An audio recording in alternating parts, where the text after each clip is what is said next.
everyone, my name is Lance, and this is Amped About Aimpad. Now that the MK850 has finally been released and is widely available across the world, I thought it might be useful to jump in and do a deep dive of some of the technical aspects of the MK850 that probably won't be reviewed by a professional reviewer or anyone that has the insight that I have of how the MK850 actually works from an analog perspective. And I wanted to kind of identify maybe a few tweaks and tricks and ways that you can get the best performance out of your MK850. So let's go ahead and jump right into it. So in order to get the most out of the MK850, you obviously want to download the latest version of the firmware and the latest version of the software. So in order to do that, you go to coolermaster.com/peripherals keyboards MK850 and then go to the download link here. So this will be the latest version of the Portal software that is used to configure it. It's version 1.62, and the latest version currently of the firmware is version 3.0.5.07. Obviously more firmware and software versions will come later, but go ahead and get those installed in the proper order. You want to make sure that the firmware is updated first. Just unzip this, run the executable, do the blah blah blah steps to finish it up, and then get the software installed. While you're downloading things, you might want to go to aimpad.com/downloads and then go to the test software link here. This is basically just a zip file. You unzip the contents of it to the desired location, and then we can use the program contained in there called AXCT that will allow us to do some advanced testing on the keyboard. So get those installed and ready to go, and we'll go from there.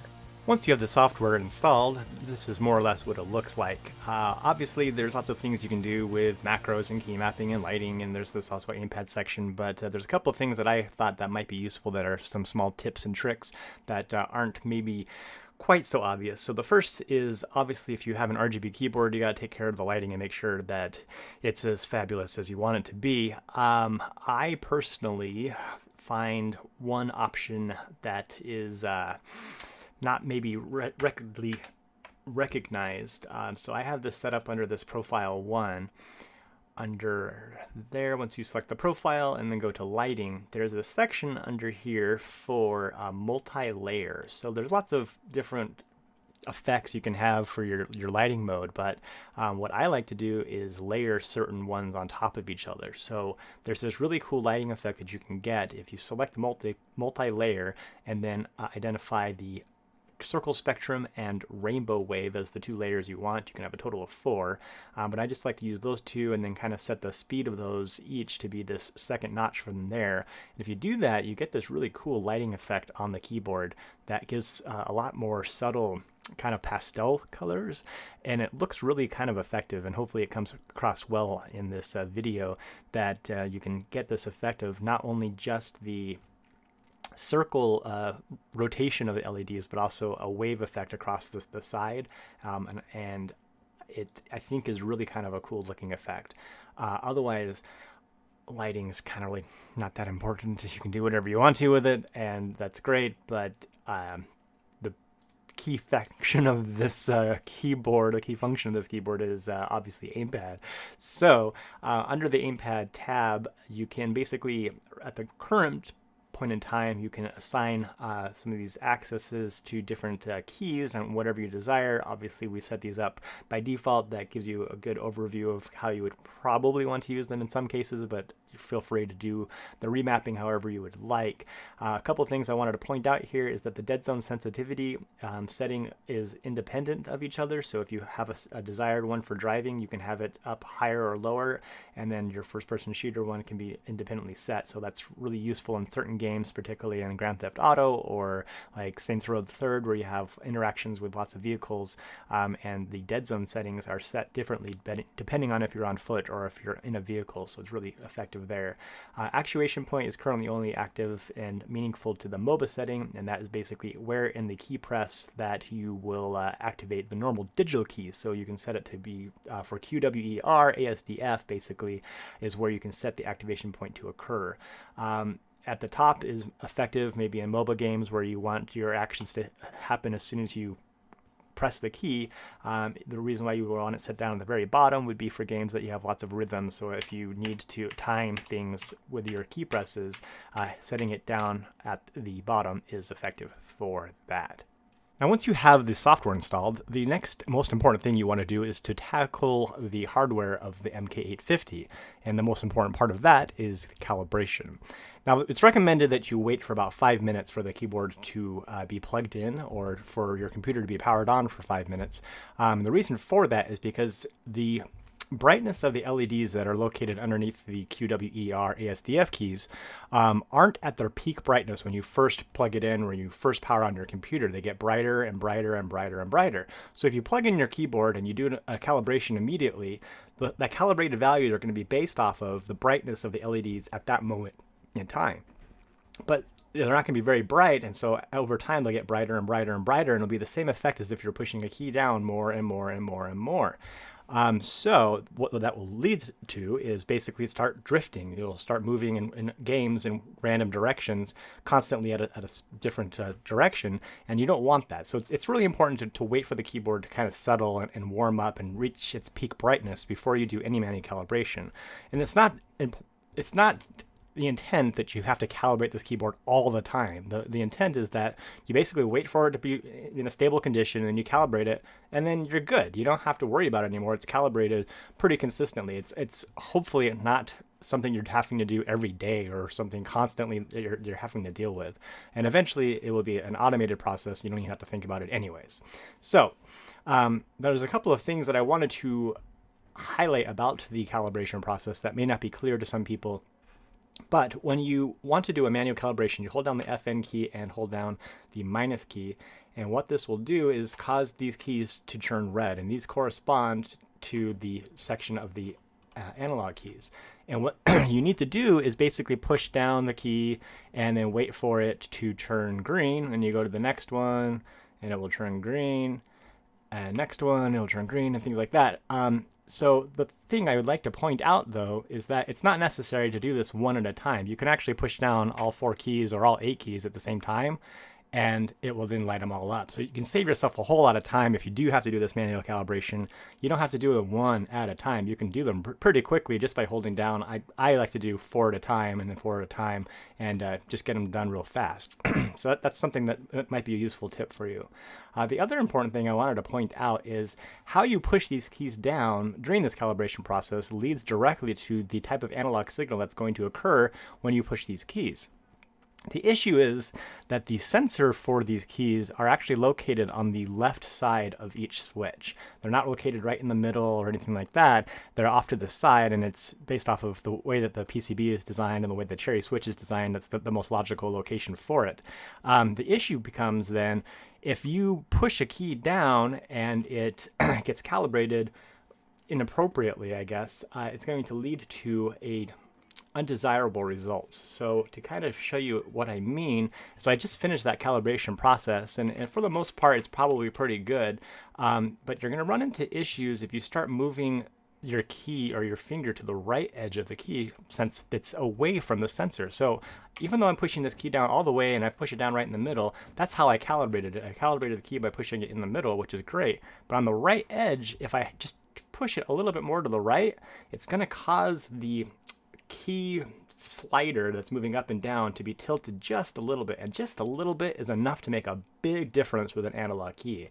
So that leads to undesirable results. So let's say I'm pushing the key down and I accidentally put it a little bit to the right. What's going to happen is, if I'm having this as my acceleration in some type of driving game, you can see on the screen that Y is showing up as 8.23, and I'm pushing the key down all the way. That's a problem. So what you can do to mitigate this issue, if you find yourself kind of getting off-centered or things that it's not consistently getting to 100%, you might want to be conscious of how it is that you calibrate the keyboard. And ideally, you would want to do the calibration process based on how you hold your hand. So if you're going to be sitting like this, calibrate the keys using the WAC position. But if you want to completely avoid all that issue and make things simple for you from a user's perspective for now, while you still have to do manual calibration, is what I recommend is when you are calibrating these keys, you want to push it on the right edge of the switch. So it's going to be on this side, not in the middle, not on the left side. You want it on this edge. So if we do this process again, I'll show you We're going to make the keys turn up there. And this is how I do the calibration. So on the right edge of each keycap, I just push down all 4 keys like this, and they all light up green, and then do the same thing, and they all turn green. So now if I go back to this view here, no matter where I push the keys at, if I push them on the left side or in the middle or on the right, it's always 100%. It's always going to get to that peak value no matter what I do. So that is a highly desirable effect. If you're having issues where it's not reaching 100% every single time, that's the way that you would want to do this calibration process, is push it on the right edge of the keycap, right edge, everywhere you go. Okay? That's a very useful and effective way to calibrate the keys. Now, the second most important part of understanding the hardware of the MK850 is the purpose of these 3 buttons here. This first button is designed to completely disable the Xbox controller from the system. You may be asking yourself, why would you want to do that? Well, if you were playing the game Skyrim and you had an MK850 plugged in, it's going to assume that you have an Xbox controller and you want to be using an Xbox controller. So it's going to disable the keyboard, it's going to disable the mouse, and you can't use it. Now, me as a user, I've played Skyrim for hundreds of hours, like all you other people that love Skyrim, and you are used to playing it with a keyboard and you're used to playing it with the mouse, because if you're going to be playing as a thief with a bow and you want to sneak around a lot and things like that and aim accurately with the bow, you're going to use the mouse. But it's now disabled. The keyboard and mouse are disabled. I can't use them. I push the keys, nothing's happening, I'm frustrated as a user. I just want to play freaking Skyrim. Why can't I play Skyrim on my brand new keyboard? Why are you preventing me from using my keyboard? So what the purpose of this key is to press it, and it will disable the Xbox controller from the system. You'll see it is no longer being detected in Device Manager, and Skyrim is happy. You're happy. You can use the keyboard. You can use the mouse, and you don't have to mess around with anything else. You can use your brand new keyboard to play Skyrim. There's a few other games, like Fallout 4 is another one. I don't know what Bethesda's problem is, but the few games that this happens for, then it's important to have this key readily available so you don't have to jack around with plugging in keyboards and unplugging devices and stuff like that. It's just one simple button to press. The other situations are if you want to actually use an Xbox controller. Maybe you're playing a sports game where it's needed, or you're preconditioned to be using an Xbox controller to play those sports games. Then it's necessary for you to hit this button, and it will disable the Xbox controller. You then of the MK850, then you plug in another Xbox controller, it will show up in the system, and you can happily play the game. When you're done with it, you would unplug the Xbox controller and then hit this button again, and it will be showing up in Windows redetected as an Xbox controller as part of the system. Now, the Aimpad Xbox controller test is also an extremely useful program for determining what Windows has assigned to be which device has been assigned as player number 1 or player number 2. If you have 2 devices that are plugged into the system, both as Xbox controller, whichever one you plug in first, Windows is going to say, oh, that's player number 1, and it's going to assign player number 1. You plug in a second one, that's going to be player number 2.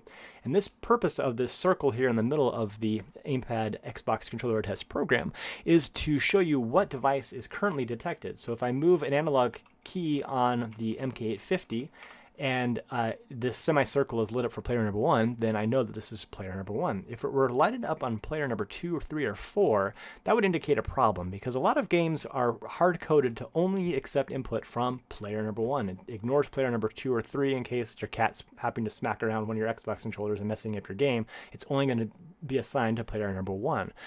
So if you ever get into a situation where it's lit up for player number 2, 3, or 4, and you don't have any other Xbox controllers plugged in, you don't know what else is going on, the best course of action is basically to turn off the computer completely, and then just make sure that the MK850 is plugged in, power it back on, and in most cases, if you come back to the Aimpad Xbox controller test program, it will show up as player number 1, and you should be good to go in your games. So it's a really useful test for determining that. The purpose of these other keys are for sensitivity. Now, in previous videos, I've explained this as anti-dead zone, but we're going to call it sensitivity because it's kind of a little more approachable term. And the whole point of it is basically to set whatever the first value coming out of the key at the very, very top of the press. The whole reason why you want to do this is because game developers, when they're programming a game for an Xbox controller, they are assuming that you might be having a brand new controller or a 5-year-old Xbox controller that's been punished mercilessly, and you want to account for any kind of wiggle or drift in those keys. So if you were to plug in an Xbox controller and use our Aimpad Xbox controller test program, come here to dead zone and set it to none, what you'll see is that there'll be default values for X and Y. I don't have an Xbox controller plugged in now, but this is what you would see, that there's at rest certain values that show up for X and Y. So what the developer will do is say, well, any value less than 20 or 0.2% of key press, or maybe 20% of the whole range, I'm just going to ignore it. We'll just ignore it because we'll assume that it's an old Xbox controller and it's going to have a lot of drift. So that's what they do. Now, I have the MK850 plugged in here, and the values at rest are 0, 0, 0, 0, which is perfect. But that means if I push the key in just a small amount, let me set the sensitivity back down. So if I push it in just a small amount, I'm going to get a very small response, 0.0008 and 0.3, 0.08, and as I increase it, I get the full range. But the important thing to note here is if I just push the key in a small amount, I get a small value. So I have very high accuracy throughout this whole key press. Now the issue is if I'm a game developer and I'm programming for the Xbox controller, I'm not specifically programming for the MK850. So if I have this dead zone set to 25%, as a user, I'm going to be pushing this key in, and you'll see, I'll move this over just a little bit. If I push it in just a small amount, nothing is actually happening on screen. That's a problem. Because if a game is programmed with a 25% dead zone and I'm pushing the key in just a small amount and I'm not moving, that sucks. So I have to push it down, and then it starts to respond. Well, that's not good. So the whole point of these keys is to increase the sensitivity or increase the first value. So if I push it a couple times here, that increases the value up a little bit. Now if I push it down just a little bit, I immediately get a response just barely touching the key. So that's a much more useful, a much more intuitive experience for the user. So I think it might be useful to help you see what visually this is happening. So I took the MK850 and I did some data collection, and basically every 0.5 millimeters I took a measurement and then pressed the button each time across the sensitivity. And so you can see that this is the distance that you press the key, this is the analog value that comes from it, and this line represents each sensitivity value. So the very, very bottom one is the sensitivity in its lowest value position, and as each time I push the key, it jumps it up. So it doesn't do anything else to the rest of these directly. It's primarily adjusting this first value that comes out of it and then rescales that whole analog range to get to the 4 millimeter perspective. So you're not going to lose any accuracy throughout the whole key press, but you do adjust primarily the first value and then rescale it from there. So hopefully that demystifies it a little bit. But so in practical perspective, if I wanted to let's see, say I have a game that one game has an Xbox dead zone value of 25% and the other game has one of 50%. So I can simulate that here with 25%. I have this acting great. It's responding exactly the way I would want. Things are good because I've used the sensitivity value of 2 to compensate for it. Now, if another game I'm playing has 50%, and I push this key in a small amount, nothing is happening again, and that sucks. I want it to respond at the very top of the press because it feels more intuitive. So if I push this key a couple times, it now responds right at the very top. It's the way I would expect. So that's great. But now if I go back to the other game that assumes I have a 25%, then I push the key in a small amount and it jumps out a huge amount, 0.307. I'm just barely pushing the key, so now I'm moving too fast in that game. So I can then press this a couple times again, and I can hop back and forth between two games really easily and just hit this up twice or this down twice and not have to mess with the software or anything like that specifically. On the fly, I can adjust it. Now, as I mentioned in the software before, if you have games that you are constantly playing, you can set up profiles or an Aimpad profiles assigned to the M2 through M4 keys. If you want specific reasons or purposes for those keys, you can assign them, and so that you can have independently controlled sensitivity values for each of those games and just simply switch between each of those profiles from the M2 through M4 keys, and then not have to mess around with any of this other stuff. So hopefully that helps demystify a little bit of what these sensitivity buttons are and what the Xbox on and off button is for, and hopefully you have found that useful. Alright, so here we have the game Deep Rock Galactic. It's essentially a mining game that you are a dwarf that is mining for minerals, and it's a co-op game, and it's actually quite a bit of entertaining fun to be had in the game. But there's some subtle things that I wanted to kind of show off in this game that you may not have occurred to you on how you could use analog keys. So we have this process of mining, and typically when you want to mine something, you're going to run up to it. It's just a right click and that will start your mining process. So right now I'm too far away from that, so using analog keys I can get just exactly where I need to be and can start to mine kind of horizontally across here and mine everything in a smooth kind of fashion. So it's just kind of a natural movement process to mine these minerals. Whereas if we're going to start mining this stuff, and if I switch to keyboard mode, the only way to kind of smoothly do that process is by tapping. So you're kind of tapping along, tapping along, tapping along. It's not quite as a nuanced feel. You have to just kind of stutter step to get to the minerals that you want. Whereas with analog keys, you just have a more smooth, natural movement as you're trying to mine minerals. Same thing goes on with when you're trying to make through paths. So let me find another area here that might be a little more interesting.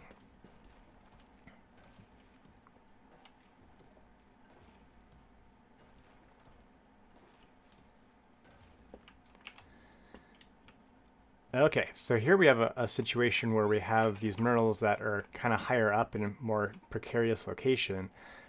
So if I want to maybe do something like this,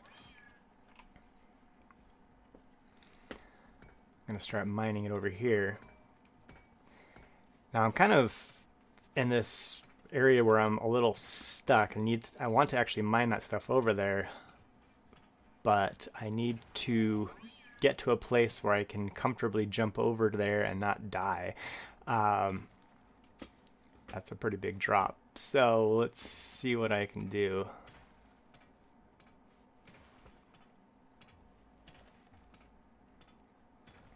Alright, I might be able to make this jump. Let's carve that up just a little bit more. Alright, got it. So now I'm in a precarious location here where if I'm using a keyboard, I have to tap, tap, tap, tap to kind of edge out to this area. And that's kind of a bad thing that you want to have, because if you accidentally push it too long, you're going to throw yourself off that cliff and you're going to die. Whereas with analog mode, I can move in and out around that area as intuitively and naturally as I want to without risking myself to fling myself off there. Because if I'm pushing the key in just a small amount, I am not going to go there. So you saw I almost fell there, but you can see that I can make these nice little small changes and then safely get down without risking bodily harm to myself. So I think there's a lot of subtle things in the way that you move that you may not consider when using analog keys versus normal digital keys. The other thing that is worth mentioning, I guess, is when you're using analog keys, sometimes you need to place something. Now this one is like a supply drop to drop in some more supplies, but there's other things you can build in other games where you might build bases and things like that. And when you're using digital keys, if you need to place something, again, you have to be tapping, tapping, tapping, and it might not be exactly where you want. It's like, it's right there. It's like, I want it to be just right there. And some games are really super picky on how you place things. Whereas if you're using analog keys, you can slightly move exactly to the location where you want to place something, and no matter where it is and in what orientation you want it to be, you can use your mouse to place it in the distance and things like that, as well as your analog keys, and it makes it much easier to finagle those little fine areas where it's necessary for you to place objects or to build buildings and bases and things like that. So I think that those are a couple of interesting use cases that this game particularly highlights for analog keys, and hopefully that is effective. Hopefully you enjoyed that deep dive into Deep Rock Galactic, as well as a deep dive into the MK850 and some of its technical details and aspects. If there's some more interesting things you want to know or understand or have questions, go ahead and leave the comments. Otherwise, if you want to see more of this type of content, go ahead and subscribe. Otherwise, thank you for watching.